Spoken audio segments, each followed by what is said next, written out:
I'm sure you were not expecting this, Dad. Good evening. My name is Luke Denick, and I'm a senior at Jesuit. I'm beyond appreciative to be able to attend this school, and I knew since Jesuit's open house in 2017 that this school was for me.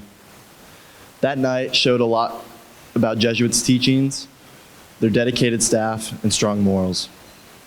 When I think of these qualities, one person comes to mind: my dad. Tonight, I'm very excited to share with you all a brief story of my father's story and the impact he has had on my life.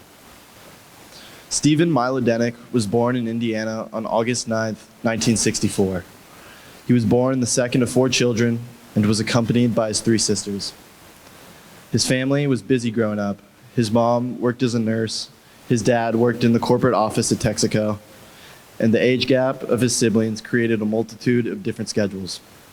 Eventually, he and his family moved to Stamford, Connecticut, and they lived there for over 20 years. Growing up, my father was an average student and an avid sportsman. He played golf, was the punter for his high school football team, and is a phenomenal skier, which I actually found out in my own life. He used his intelligence to gain an edge over his competitors, even if it meant breaking the rules. At a youth golf tournament, my dad was unpleased with the layout of the course. When no one was looking, though, he moved the starting tees to another location where he knew to play from, giving him the winning advantage and allowing him to beat the more skilled golfers fair and square. Another quality I see in my dad is his ability to speak.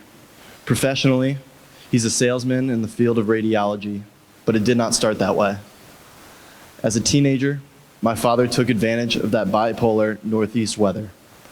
He shoveled snow in the winter and mowed lawns in the spring and summer. He was able to network with neighbors in his community, which helped him succeed in his future work. Every time we visit his hometown of Stamford, he points out for me every lawn he mowed and who lived on the estate. He's a strong conversation starter, and it always amazes me how easily he makes new friends from strangers, especially at the airport. In my own life, I'm especially appreciative that my dad has always been present.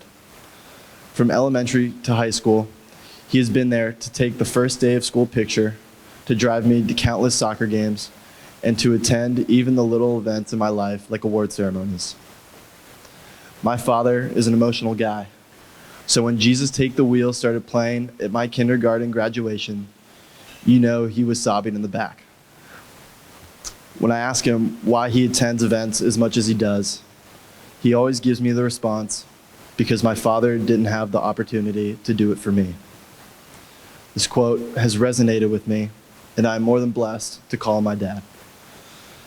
He looks out for me in both the good and the bad times. Every day when I arrive home, I'm greeted with an enthusiastic, "Hello, mate." It is a saying that I will miss hearing when I move on to college, along with enjoying his homemade egg burritos. I also cannot count how many times I've been told by him to put a comb through my hair. Every time he requests me to do it, I repeat my answer: everyone just pushes their fingers through their hair. Dad, although you always have good intentions, I'm sorry that you have to deal with my growing independence.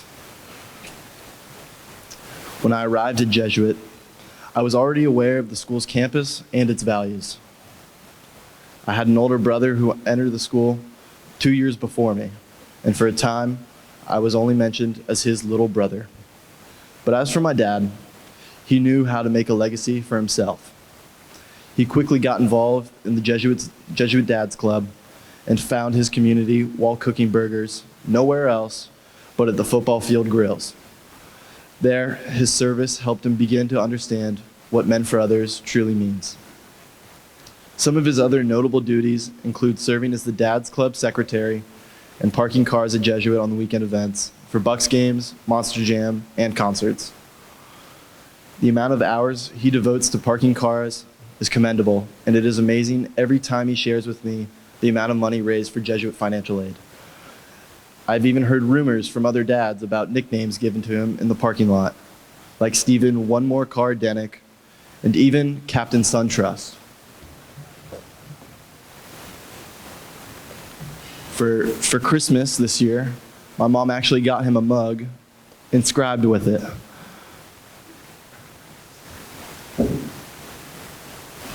His service on a monthly basis is incredible, and it has inspired me to do more service of my own. Jesuit and its Men for Others motto has played a large role in my dad's life, and it has directed him towards a path of service and sacrifice.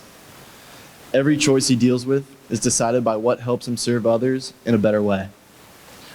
Men for Others is not a cliche tag to show attendance in Jesuit, but rather it is a call to a new life sponsored by virtue. It acts as encouragement to do the right thing and give service to others, even in times of adversity. My father is not a Catholic, but the Dad's Club and volunteer work allow him to spread Jesuit's ministry and give back to God and his community.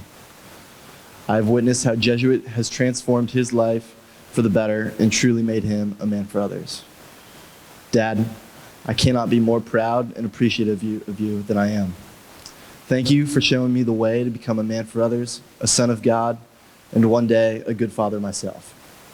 Your dedication is beyond incredible, and your service has affected each and every one in this room. I would not know my path in life without you.